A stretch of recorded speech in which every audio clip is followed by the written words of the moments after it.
Assalamualaikum, hai semuanya, jumpa lagi di RM Novel.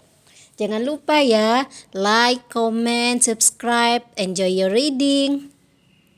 Son of My Life, SPP, Season 3, Chapter 89. Ketahuan, Part 2. Di ruang keluarga, Pak Malik yang merasa bosan beranjak bangun. Niatnya tak lain ingin menyusul Hasan. Tak disangka ia dapati Ibu Sarah mematung tak jauh dari tangga. Ditegurlah Ibu Sarah. "Sarah?" "Oh, abang," timpal Ibu Sarah kaget. Langsung memalingkan muka, menoleh maksudnya. "Kenapa mematung di sini?" cerca Pak Malik. "Itu bang, tadi habis ngelihat Nana mau naik ke atas bawa kantong tas. Jadi aku nanya, katanya mau disimpan di sini. Soalnya di sana penuh," ungkap Ibu Sarah. "Oh, Sarah, abang ke pos depan ya," kata Pak Malik menyudahi sekaligus pamit. Ibu Sarah hanya memberi anggukan. Selebihnya tak ada kata terlontar. Pak Malik dengan langkah tenang berjalan ke halaman depan. Ditatapnya malam yang tak dipenuhi bintang. Mungkin hanya ada 1 atau 2 yang menampakkan diri. Rasanya tak sabar menggendong cucu, gumamnya diiringi senyuman di wajah. Dari pos keamanan, Pak Martin tak sengaja mengalihkan pandangan. Terkejut ia kalau melihat Pak Malik berjalan ke arah mereka. "Tuan," gumamnya tanpa sadar. Seketika 2 pasang mata berbelot mengalihkan perhatian pada Pak Malik. "Wah, kelihatannya lagi seru-serunya ini," tegur Pak Malik kala mendapati banyak tatapan mengarah padanya. Ini tuan, main kartu," timpal Pak Martin. "Saya mau gabung juga Pak Martin, biar tambah seru," balas Pak Malik. Cukup mengejutkan mereka bertiga. Jadilah bertambah 1 pemain. Kendati putaran permainan yang tengah berlangsung belumlah usai, secepat kilat tangan Hasan menyambar kartu remi yang terdampar di tengah meja.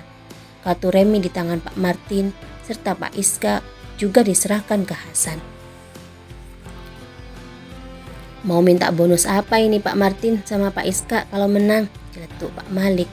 Mendadak Pak Martin serta Pak Iska beradu pandang. Sungguh binar hati mereka.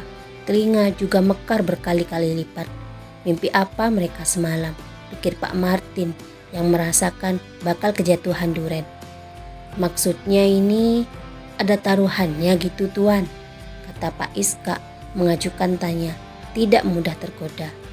"Bukan taruhan Pak, saya hanya mau berbagi di malam yang indah ini," ungkap Pak Malik. Kedua kalinya Pak Martin serta Pak Iska beradu tatap. Sungguh mereka merasakan ada sesuatu yang tak biasa pada diri majikan mereka. Malam ini, kendati ia memang suka bermurah hati. "Saya rasa malamnya masih sama saja tuan," celetuk Pak Martin, bingung bercampur ingin tahu. "Itu buat Pak Martin sama Pak Iska, tidak bagi saya, karena malam ini saya mendapatkan kabar bahagia. Saya akan menjadi kakek lagi," ucap Pak Malik, tak kuasa tak berbagi kabar bahagia. Wow, betapa kagetnya Pak Martin serta Pak Iska mendengar pengakuan barusan. Dalam sekejap mata, dari keterkejutan, senyum terjalin di wajah mereka. "Benar itu tuan, kita senang dengarnya. Itu artinya rumah ini bakal rame," sahut Pak Martin. "So, mari kita habiskan malam ini dengan berbeda," timpal Pak Malik. "Dan harap ingat ya tuan sama janjinya yang tadi kalau kita menang," sahut Pak Iska memancing tawa Pak Malik serta Hasan yang kembung menahan tawa. Iya, saya ini masih muda, belum pikun meski sudah mau nambah cucu lagi," balas Pak Malik.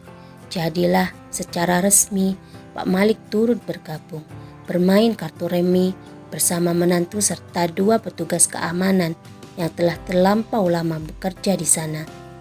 Sambil mengatur letak kartu, mulut Pak Malik melontarkan kata, menyinggung hadiah yang ia janjikan. Emang Pak Martin sama Pak Iska mau hadiah apa? ucapnya melempar tanya. "Gak usah dikasih yang macam-macam, cukup uang kita sudah senang tuan," kata Pak Martin menimpali. "Oh gitu ya, oke lah, masing-masing saya kasih 5 million kalau menang," kata Pak Malik merespon. Oh apa, 5 million? Itu bukan jumlah yang sedikit bagi mereka berdua. Kompak kedua pasang mata saling memberi kode. Mereka juga melirik ke Hasan, berbicara lewat tatapan. Maksudnya meminta Hasan untuk tidak menghalangi mereka mengalahkan Pak Malik. Hasan tertunduk. Sungguh ia kembung menahan tawa. Bahasa tatapan itu tak dibalas oleh Hasan. Bagaimana ia bisa mengabulkan? Di lain sisi, mengiyakan itu artinya ia telah berlaku curang pada ayah mertua sendiri. Namun, di sisi lain dituntut oleh panggilan kemanusiaan. Tidak mendapat tanggapan itu tak membuat Pak Martin kehilangan akal. Sembari memulai permainan, mengawali lemparan kartu, di bawah meja kaki kanannya bergerak. Dengan sengaja ia sepak kaki Hasan, kendati tidak dengan tenaga. Hasan tersentak. Seketika ia tundukkan kepalanya walau tak bisa melihat ke bawah meja. Kemudian ia naikkan lagi pandangan. Dalam diamnya ia melirik ke Pak Martin. Langsung Pak Martin melancarkan kode lewat kedipan mata sekali. Hasan memalingkan muka.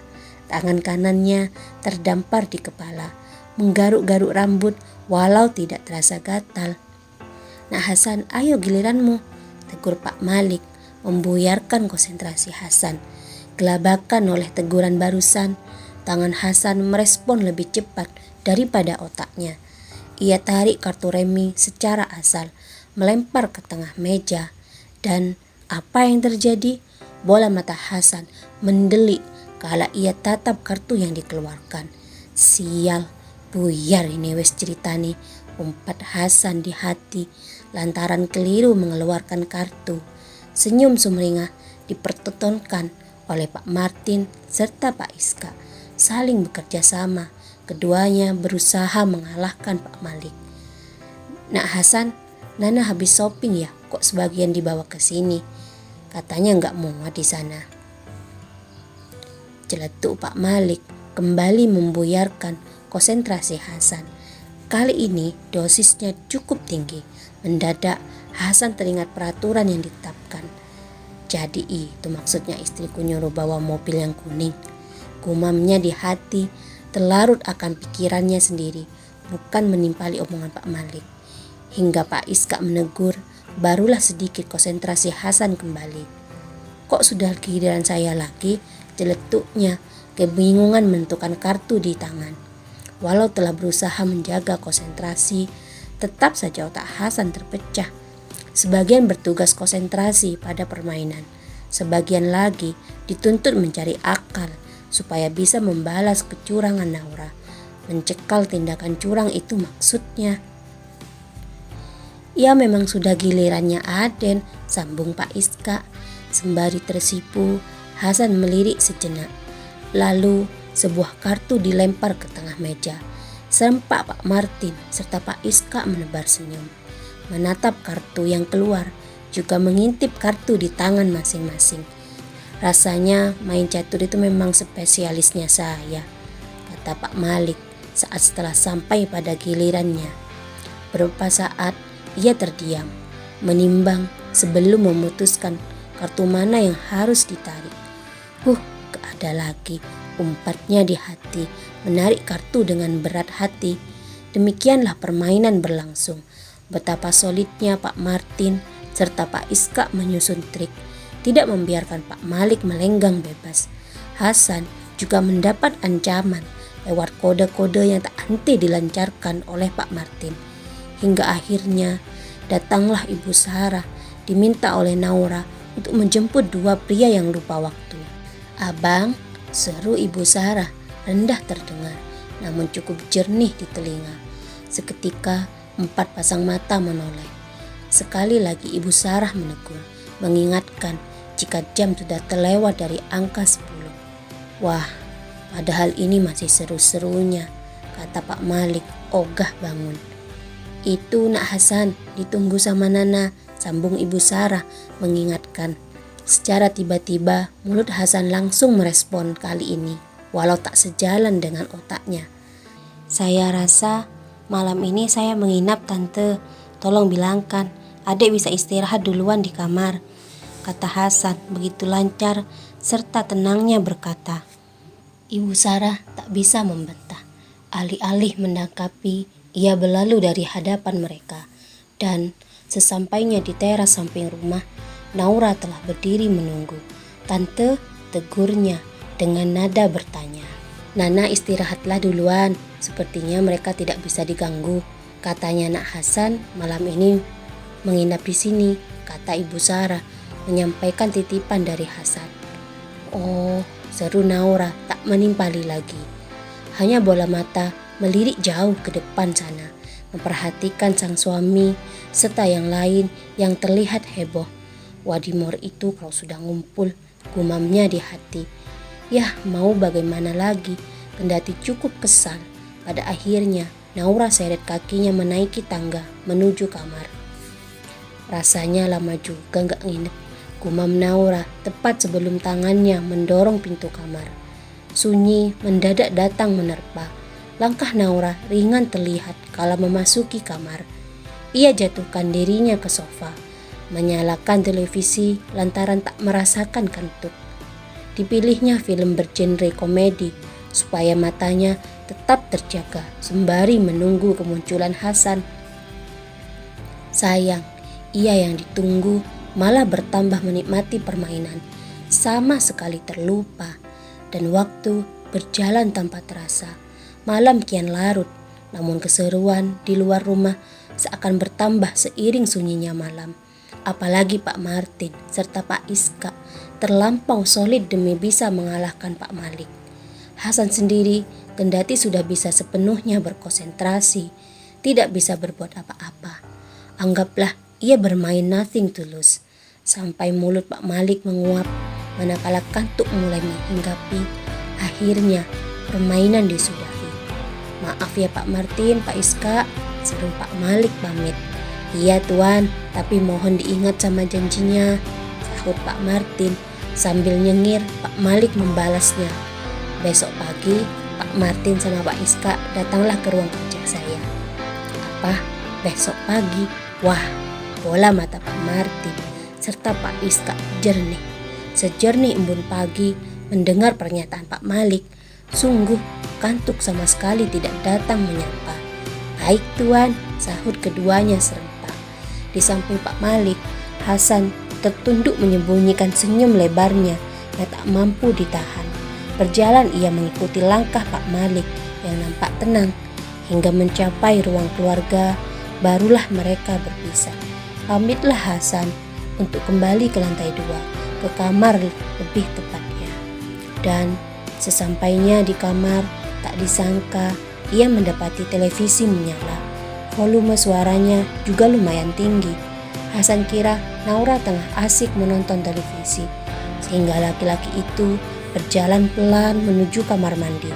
Niatnya tak lain ingin mengagetkan Naura sehabis dari membersihkan diri. Namun sayang, capek-capek ia berjalan pelan, setengah berjinjit. Akan tetapi saat telah berdiri di belakang sofa, hendak membungkukkan tubuh demi mendaratkan kecupan ke pipi Naura, ternyata wanita itu telah lunglai di sana. Adik ini aku kena prank, umpatnya di hati. Jadilah Hasan berjalan lunglai mengitari sofa. Ia raih remote yang terselip di perut sang istri, kemudian ia matikan televisi itu. Perlahan ia angkat tubuh Naura untuk dipindahkan ke tempat tidur. Oh iya, gumamnya mendadak teringat sesuatu. Jadilah selepas membaringkan tubuh Naura juga menyelimutinya, laki-laki itu berjalan pelan menuju ruang pakaian. Lantas apa yang hendak ia lakukan di sana? Hanya sekedar memastikan saja cerita yang ia dapat dari Pak Malik. Dan setelah menggeledah lemari, ditemukannya 3 kantong tas yang disimpan di bagian bawah. Inikah yang dimaksud? Gumamnya mengawinkan Alis. Penuh penasaran, Hasan intip isi di dalam ketiganya dan menyeringailah Hasan manakala mengetahui trik nakal yang dimainkan oleh Naura. Oke, mari kita adu trik, gumamnya. Sekian cerita dari episode hari ini. Terima kasih. Jangan lupa like, komen, share, serta subscribe. Tunggu ya episode selanjutnya.